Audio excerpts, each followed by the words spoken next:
Salam Rahayu dan salam budaya bagi saudaraku pecinta budaya Nusantara.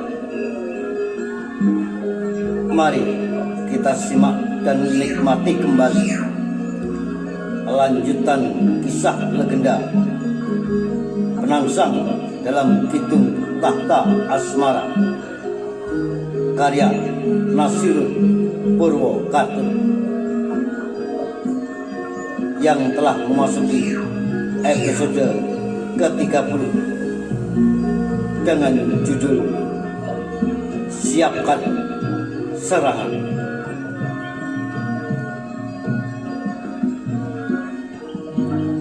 Saudara, di episode yang lalu dikisahkan pasca meninggalnya Sultan Demak Bintoro, yaitu Sultan Trenggono yang gugur dalam peperangan dengan kerajaan Belambangan di Panarukan, maka rencana penyerbuan kaum Portugis di Malaka akan dilanjutkan oleh Sunan Gunung Jati yang saat ini tengah meneliti kapal-kapal perang yang telah dipersiapkan untuk penyerbuan di Malaka.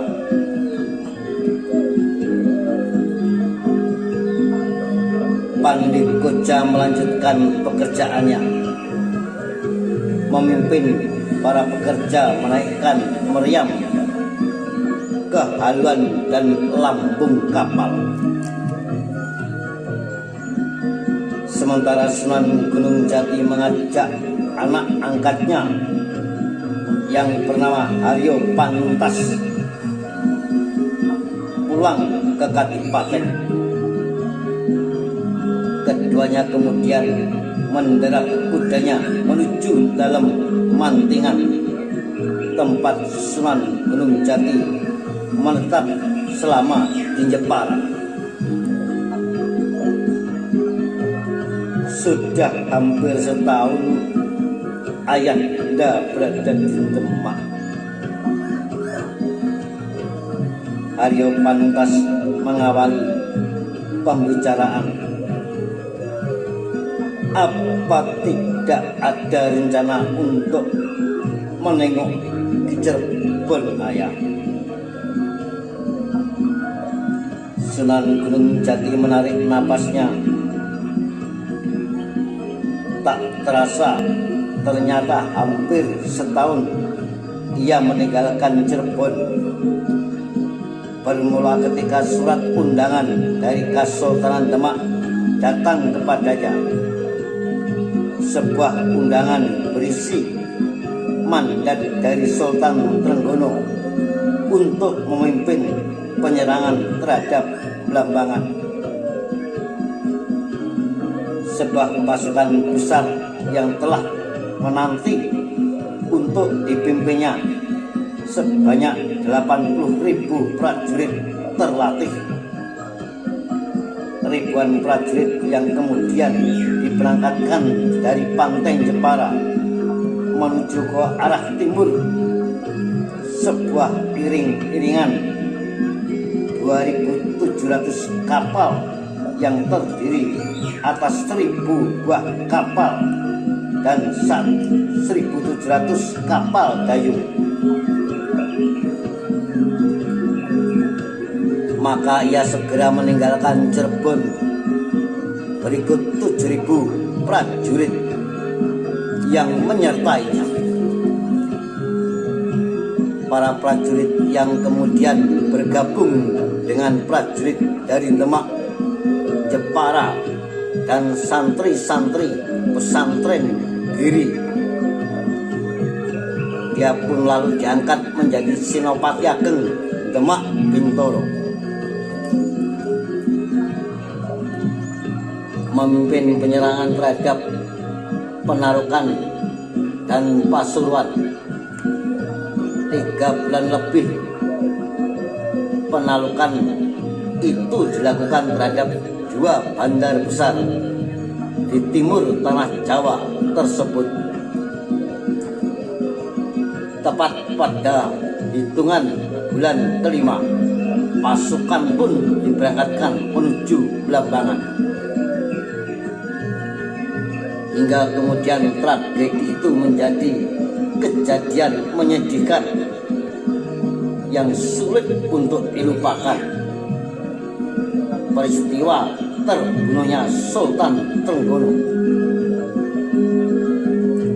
Inna lillahi wa inna ilaihi raji'un.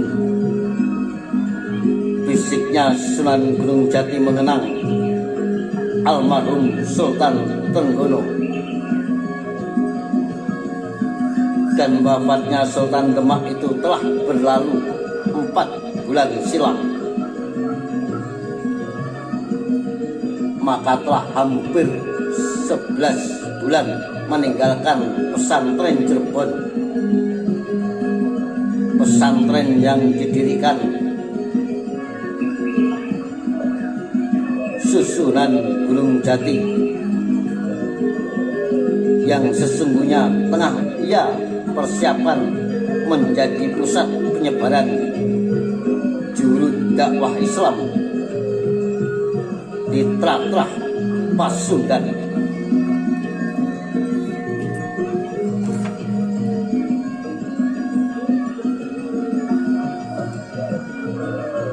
Ia telah merencanakan bersama Sunan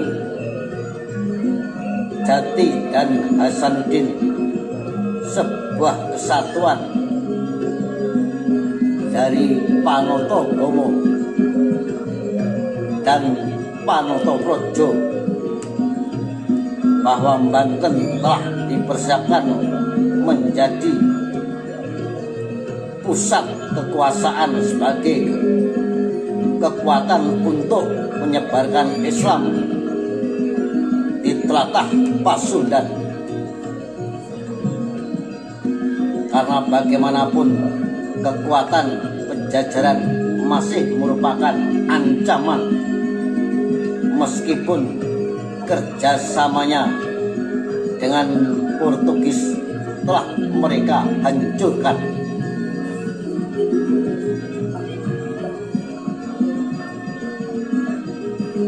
Dan juga pelabuhan utama Pajajaran, yaitu Banten dan Sunda Kelapa, telah direbutnya. Namun untuk menghadapi ancaman, Banten telah bersiap dengan segala kemungkinan. Kalau Pajajaran tetap hendak melawan, Pajajaran yang sesungguhnya merupakan kerajaan leluhur Sunan Jati akan tetap ditaklukkan. Namun selama tak memberikan perlawanan, kerajaan Hindu Buddha itu tak hendak dianggap sebagai musuh yang membahayakan.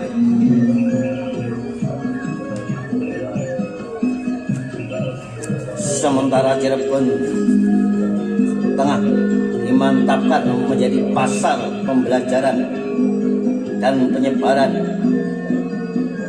ilmu-ilmu keislaman, menjadi pesantren rujukan di Brangkulon, seperti juga yang telah dilakukan oleh pesantren Giri Kedaton dan pesantren Ngampel Denta di Brangwetan, atau juga seperti pesantren Demak dan pesantren Kudus di pesisir utara. Dan Hasanuddin telah menjalankan amanat tersebut dengan makin memantapkan Kadipaten Banten, sebuah kota baru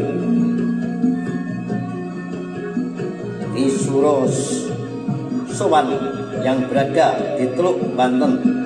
Telah dibangun suatu keraton baru setelah memindahkan kota Praja Banten dari hulu ke hilir yang dikenal orang sebagai Banten Hirang. Sementara Cirebon sesungguhnya menjadi tugas Sunan Gunung Jati untuk mewujudkan amanat sang mertua. Namun undangan Demak telah membuat rencananya tertunda, dan itu telah berlangsung hampir 1 tahun lamanya.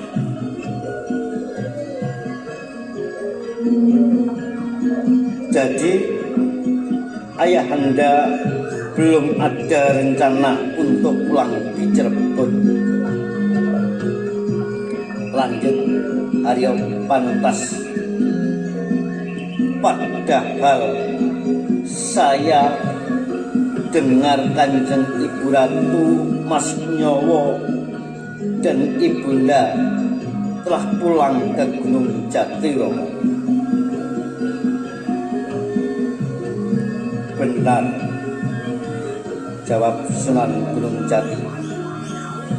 Mereka baru saja pulang pekan kemarin bersama Hasanuddin dan Sekar Kedaton.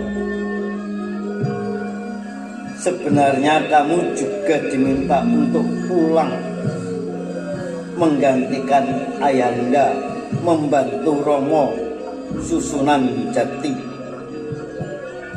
Namun kamu sengaja ayahanda tahan Mantas, dan ayahanda sampaikan kepada Hasanuddin dan ibumu bahwa kamu akan menyusul pulang ke Cirebon bersama ayahanda saja, jawab Sunan Gunung Jati. Jadi benar, ibunda saya juga telah turut pulang, Romo, tanya Pantas meminta kejelasan kepada ayah angkatnya. Karena selama ini ia lebih sering berada di Jepang dan Kudus daripada di Demak, hingga ia pun tak sempat melepas kepulangan ibunya untuk kembali ke Cirebon. Sunan Gunung Jati pun mengangguk dan berkata, ibundamu akan mendampingi ayahmu langsung ke Banten bersama Hasanuddin Pantas. Karena aku memang minta agar Banten segera menyiapkan prajurit untuk membantu penyerangan di Malaka.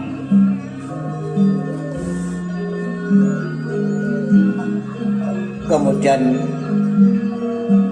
bercederalah Sunan Gunung Jati tentang rencana penyerangan di Selat Malaka tersebut, bahwa prajurit Demak yang beberapa bulan silam baru pulang dari Melambangan tidak akan diberangkatkan ke Malaka. Pertempuran yang telah berlangsung lebih dari 5 bulan membuat para prajurit membutuhkan waktu untuk beristirahat. Jadi prajurit Jeparalah yang akan berangkat ke Malaka dengan dibantu Cirebon dan Banten. Sedangkan prajurit Demak setelah beristirahat dan bertemu anak istrinya beberapa bulan ke depan akan dikirim ke Maluku melanjutkan penyerangan yang tak ada kabar beritanya hingga hampir setahun setelah diberangkatkan.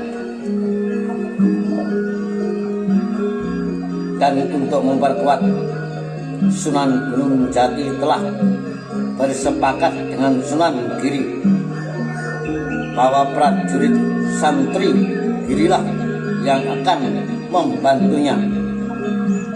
Apalagi Giri Kedaton juga tengah gencar menyebarkan para santrinya ke wilayah timur Nusantara.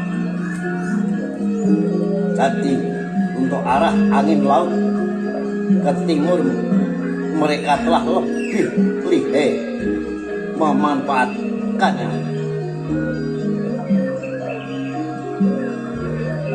Namun mengapa Ayanda tidak memberitahu kalau ibunda akan pulang ke Gunung Jati?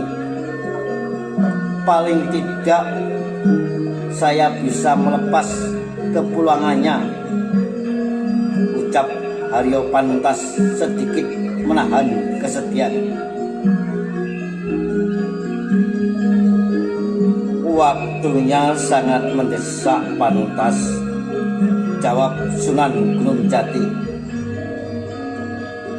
mencoba memahami kekecewaan anak angkatnya tersebut. Itu yang membuat Ayanda tak sempat memanggilmu dari Kudus, karena kemarin mereka sekalian berangkat dengan kapal perang, kapal yang mengangkat pulang para prajurit Cirebon yang telah membantu penyerangan Kemlambangan. Kapal yang juga akan langsung berangkat ke Banten mengantarkan kepulangan Hasanuddin dan Sekar Kedaton. Dia yang akan mempersiapkan barisan prajurit Banten sebagai penggempur utama menyerang Malaka. Karena dialah yang telah mengenal arah angin utara, jadi kepulangannya yang lebih awal agar persiapan kita bisa lebih matang, agar kegagalan tidak kembali terjadi. Bukankah gagal merencanakan bisa sama saja dengan merencanakan kegagalan?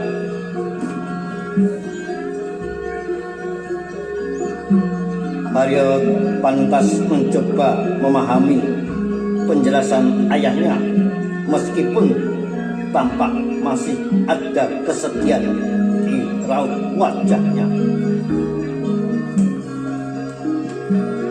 Oleh karena sebenarnya kedatangan Kenjapara adalah untuk bertemu ibundanya, sekalian pamitan bahwa ia mungkin akan lebih lama berdiam di Kadipaten Jipang, dan ia belum ada rencana pulang ke Cirebon karena tengah ingin membantu saudaranya Haryo Penangsang yang tengah dirundung masalah. Tapi Bunda baik-baik saja, bukan Ayanda? Dan Ayanda Sunan telah menjelaskan alasan kalau saya akan lebih lama berada di Jipang. Tanyanya setelah mencoba menghapus kesedihannya. Sementara Sunan Gunung Jati pun memandang sambil mengangguk, tanda mengiyakan. Karena memang ayah angkatnya itu juga merencanakan agar Haryo Pantas tidak turut pulang bersama ibunya ke Cirebon. Ulama Pasai itu telah merasakan adanya kekisruan dalam penetapan calon sultan pada 4 bulan silam, dan akibat dari itu semua ia melihat ada keretakan di dalam kasentanan dan kanayakan. Sedangkan sebagai ulama waliul amri, ia telah lebih banyak terlihat dalam penyiapan penyerangan di Malaka. Persiapan yang melaksanakan perbuatan dengan sungguh perhatian yang matang, yang membuatnya tak bisa terlibat terlalu jauh untuk meredakan ketegangan yang terjadi. Untuk itulah ia meminta anak angkatnya tersebut untuk mewakilinya, untuk mendampingi Sunan Kudus, penghulu waliul amri yang lebih banyak memiliki kesamaan pandangan dalam melihat permasalahan Kesultanan Demak.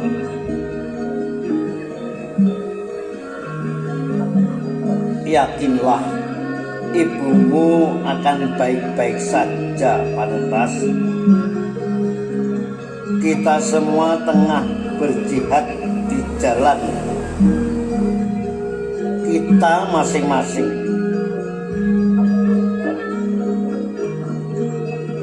Pantas Ayanda dan Hasanuddin tengah mencoba kembali memerangi kafir laknat yang tak